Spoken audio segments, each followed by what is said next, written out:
दोस्तों, हम सब यह जानते हैं कि सबसे पहले काबा को मक्का में इब्राहिम अलैहिस्सलाम ने बनाया था। अस्सलाम वालेकुम दोस्तों, कैसे आप सब? उम्मीद है सब खैरियत से होंगे। दोस्तों, स्वागत है आप सभी का हमारे चैनल अथर ऑफिशियल पे। दोस्तों, आज एक ऐसे टॉपिक के बारे में बात करेंगे जिसको सुनना हर मुसलमान मोमिन के लिए जरूरी है और ये जानकारी होना भी बहुत जरूरी है। तो दोस्तों, हर मुसलमान मोमिन की ये आरजू होती है वह काबा शरीफ यानी मदीना शरीफ हुजूर नबी करीम सल्लल्लाहु अलैहि वसल्लम की रोज़ा मुबारक की ज़ियारत करे। तो दोस्तों, इसी के साथ ही यहूदी आखिर काबा शरीफ क्यों नहीं जाते हैं और यहूदी ज्यादा इम्पोर्टेंस क्यों नहीं देते हैं? वो एक ऐसे टूरिस्ट प्लेस के तौर पर हुजूर नबी करीम सल्लल्लाहु अलैहि वसल्लम के शहर मक्का को कहते हैं और सबसे ज्यादा इम्पोर्टेंस वो यरूशलेम को देते हैं। आखिर इसमें क्या सच्चाई है? तो दोस्तों, और इसी के साथ ही यहूदी हजरत इब्राहिम अलैहिस्सलाम के बारे में क्या कहते हैं और इस्माइल अलैहिस्सलाम के बारे में क्या कहते हैं। तो ये इस्लाम की कुछ हिस्टोरिकल इसमें बातें आपको पता चलेगी और ये बहुत अच्छी बातें हैं। तो दोस्तों, वीडियो आपको पूरा देखना चाहिए और वीडियो आप पूरा देखें। दोस्तों, हम सब यह जानते हैं कि सबसे पहले काबा को मक्का में इब्राहिम अलैहिस्सलाम ने बनाया था, लेकिन यहूदी और ईसाई जो इब्राहिम अलैहिस्सलाम को एक सच्चा पैगंबर मानते हैं, वह सारी इज्जत सारे एहतराम यरूशलेम शहर को देते हैं और मक्का को सिर्फ एक आम सा शहर कहते हैं और कहते हैं कि मक्का का और इब्राहिम अलैहिस्सलाम का उनके खुदा से कोई भी ताल्लुक नहीं है। लेकिन तौरात में क्लियरली लिखा हुआ है कि मक्का में ही खुदा का घर है। आज से 80 साल पहले हिटलर ने जब नीदरलैंड को फतह किया तो वहाँ जितने भी यहूदी थे उनको एक लाइन में खड़ा किया और आहिस्ता आहिस्ता इन सारों को एक कमरे में ले जाया गया। जिधर गैस के जरिए इन सारों को आसानी से खत्म कर दिया जाता, उधर खड़े सारे यहूदी अपनी मौत का इंतजार कर रहे थे और इन सब के जुबान पर तौरात का एक ही कलमा था। यहूदी और ईसाई दोनों तनाख जो किताब है उस पर यकीन रखते हैं, या उसे हिब्रू बाइबल भी कहा जाता है। ये बुक ऑफ साम में लिखी हुई है। हालांकि यहूदियों के लिए सबसे इम्पोर्टेंट किताब है और इस तनाख के 3 जरूरी हिस्से हैं। तौरात जो मूसा अलैहिस्सलाम पर नाजिल हुई, नेवियम जो यहूदियों के बाकी पैगंबरों पर नाजिल हुई, और केतुएम इसका एक हिस्सा बुक ऑफ साम में है जो दाऊद अलैहिस्सलाम पर नाजिल हुई, जिसे हम मुसलमान जुबूर के नाम से जानते हैं। साम 84 में लिखा है, जिसका तर्जुमा हम आपको बताते हैं। कितनी खूबसूरत है आपके रहने की जगह, ए अजीम रब। कितने खुश नसीब है वह लोग जो आपके घर में रहते हैं और आपकी इबादत करते हैं और उनका दिल सिर्फ हज की तरफ होता है। जब वह बक्का की खुशगवारी के पास से गुजरते हैं, दोस्तों याद रहे हमने बक्का कहा है, हमने बक्का कहा है, मक्का नहीं कहा।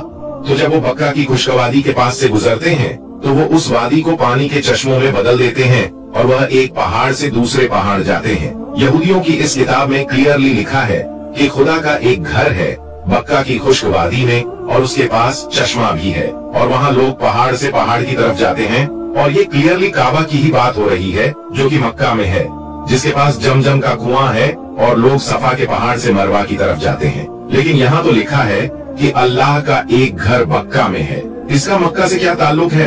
तो दोस्तों, ताल्लुक है जैसे कुरान करीम में सूरह अल इमरान में अल्लाह तबारक व तआला फरमाता है कि कह दीजिए कि अल्लाह ने जो कहा है सच कहा है और पैरवी करो इब्राहिम की जो बिल्कुल सच्चे थे और मुशरिक नहीं है।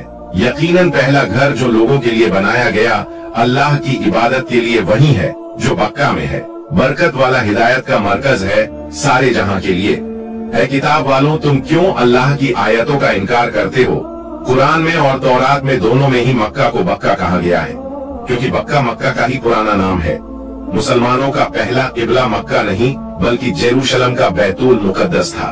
एक दिन मदीना में आप सल्लल्लाहु अलैहि वसल्लम मस्जिद में नमाज पढ़ा रहे थे कि अचानक अल्लाह की तरफ से इशारा हुआ और कहा कि जहाँ भी हो अपना रुख बैतुल मुकद्दस से फेर कर मक्का में काबा की तरफ करो।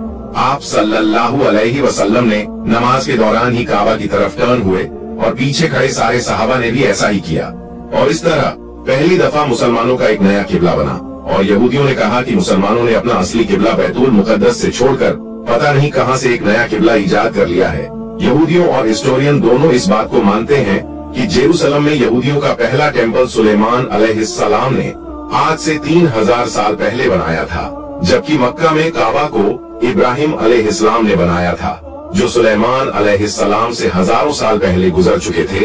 तो मुसलमानों ने कोई नया किबला ईजाद नहीं किया बल्कि असली किबले की तरफ वापस गए हैं। यहूदी मजहब में इब्राहिम अलैहिस्सलाम ने इस्माइल अलैहिस्सलाम और उनकी मां हाजरा को रेगिस्तान में छोड़ दिया, जिसको आज बहुत सारे हिस्टोरियन हिजाज का इलाका समझते हैं, और इसी में मक्का भी आता है। यहूदियों के रिलीजन में इस्माइल अलैहिस्सलाम को इतनी इम्पोर्टेंस नहीं दी जाती जितनी इसहाक अलैहिस्सलाम को दी जाती है, और वह कहते हैं कि इब्राहिम अलैहिस्सलाम को इसहाक अलैहिस्सलाम को जीबाह करने का हुक्म दिया गया था, इस्माइल अलैहिस्सलाम को नहीं। लेकिन वह हमेशा से इस्माइल अलैहिस्सलाम और उनकी औलाद को नेक और सच्चे लोग समझते थे। काबा को बनाने से पहले मक्का का पहला नाम बक्का था, और यहाँ ज्यादातर इस्माइल अलैहिस्सलाम की औलादें ही थीं। जैसे जैसे वक्त गुजरता गया, आहिस्ता आहिस्ता बाकी सारे और भी मक्का में रहने लगे, और यहाँ का नाम बक्का से मक्का में बदल दिया गया। आहिस्ता आहिस्ता लोग असली मजहब को छोड़कर बूतों की इबादत करने लगे, और काबा को भी अजीब अजीब बुतों से भर दिया गया। रसूल अल्लाह सल्लल्लाहु अलैहि वसल्लम की उम्र मुबारक जब 35 साल की थी, तो एक दिन बारिशों की वजह से काबा की छत अचानक गिर जाती है, और मक्का के लोगों ने काबा को दोबारा बनाने का इरादा कर लिया, लेकिन सिर्फ हलाल पैसों से। जैसे ही वो काबा की टूटी दीवार बनने लगी, तो उन्हें दीवार पर कुछ लिखा हुआ दिख गया, जो बहुत अजीब था। उन्होंने यह पढ़ने की कोशिश की, लेकिन अरबी में नहीं बल्कि किसी और जबान में यह लिखा हुआ था। आखिर एक यहूदी ने आकर उनको बताया कि यह यहूदियों की जबान है, और इस पर लिखा है, I am Allah the Lord of बक्का, और ये मैंने तब बनाया जब मैंने आसमान और जमीन और चांद और सूरज को बनाया था, और ये तब तक कायम रहेगा जब तक इसके 2 पहाड़ कायम है। और आज भी काबा के गिलाफ के ऊपर मक्का नहीं बल्कि बक्का लिखा गया है। काबा जब दोबारा मक्का वालों ने बनाना शुरू किया, तो तब भी वह बुतों से भरा हुआ था। काबे की चाबी उस्मान बिन तलहा के पास रहती थी। पैगंबर बनने के बाद रसूल अल्लाह सल्लल्लाहु अलैहि वसल्लम ने जब उनसे चाबी मांगी, तो वो हंसने लगे और कहने लगे कि चाबी और मोहम्मद के पास, और मजाक बनाने लगे। तो आप सल्लल्लाहु अलैहि वसल्लम ने कहा कि याद रखो, एक दिन ऐसा आएगा कि चाबी मेरे पास रहेंगी, और जिसे मैं चाहूंगा वो चाबी दूंगा। तो कुरैशी ने कहा कि वो दिन सबसे बदतरीन दिन होगा। तो रसूल अल्लाह सल्लल्लाहु अलैहि वसल्लम ने कहा कि नहीं नहीं, वो दिन कुरैश के लिए सबसे इज्जत वाला दिन होगा। उसके कुछ ही दिन बाद आप सल्लल्लाहु अलैहि वसल्लम ने मक्का को फतह कर लिया, और काबा की चाबी उस्मान बिन तलहा को वापस कर दी। इसके बाद मुसलमान अरब की सबसे ताकतवर फौज बन गए। प्यारे दोस्तों, हम उम्मीद करते हैं कि आप लोगों को यह पता चल गया होगा कि यहूदी मक्का क्यों नहीं जाते, और मक्का को वह इतनी इम्पोर्टेंस, इतनी अहमियत क्यों नहीं देते, क्योंकि यह शुरुआत से ही अल्लाह की आयतों का इनकार करते आए हैं, अल्लाह के पैगंबरों को झूठा मानते आए हैं। नौज़ बिल्लाह। दोस्तों, वीडियो आपने पूरा देखा। यहूदी हुजूर नबी करीम सल्लल्लाहु ताला अलैहि वसल्लम के शहर यानी रोज़े अक़दस हुजूर नबी करीम सल्लल्लाहु ताला अलैहि वसल्लम के रोज़े मदीनतुल मुनव्वरा क्यों नहीं जाते हैं? क्योंकि वह वहाँ एक टूरिस्ट प्लेस के अलावा और कुछ नहीं समझते हैं। इसके साथ ही वह इब्राहिम अलैहिस्सलाम और इस्माइल अलैहिस्सलाम को इतनी इम्पोर्टेंस क्यों नहीं देते हैं।